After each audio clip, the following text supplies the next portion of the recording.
They became अस, वो हमारे जैसे हो गए थे।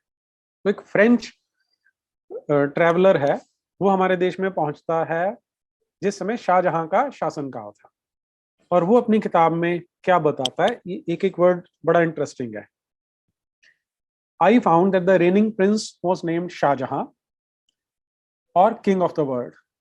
According to the annals of the country he was son of Jahangir, और वो अपनी जो जीनियोलॉजी है वो ट्रेस करता है तैमूरलंग से, और इनको यहाँ पर मुगल कहा जाता है।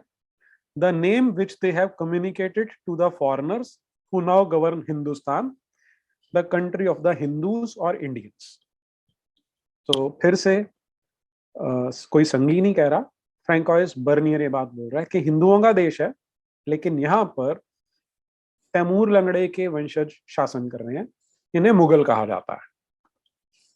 और आगे वो लिखता है, it must not however be inferred that offices of trust and dignity are exclusively held by those of the Mughal race।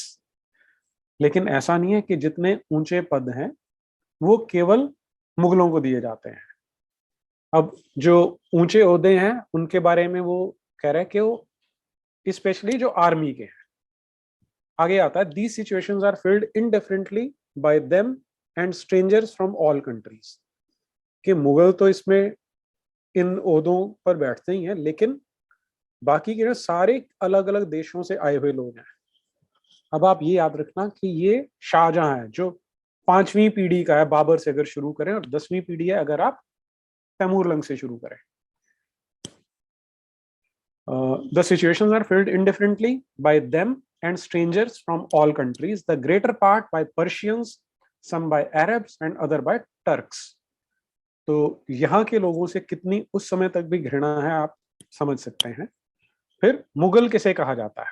To be considered a Mughal, it is enough if a foreigner have a white face and profess मोहम्मडनिज्म।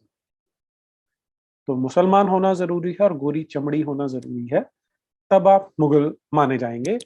लेकिन इसमें एक Contra distinction है कि Christians को, जो Christians हैं उनको ये सत्ता में नहीं बिठाते, क्योंकि उनको ओहदे नहीं देते और उनको फिरंगी कहा जाता है, और ना ही हिंदुओं को देते हैं जिनकी कंप्लेक्शन ब्राउन है, जिन्हें काफिर कहा जाता है।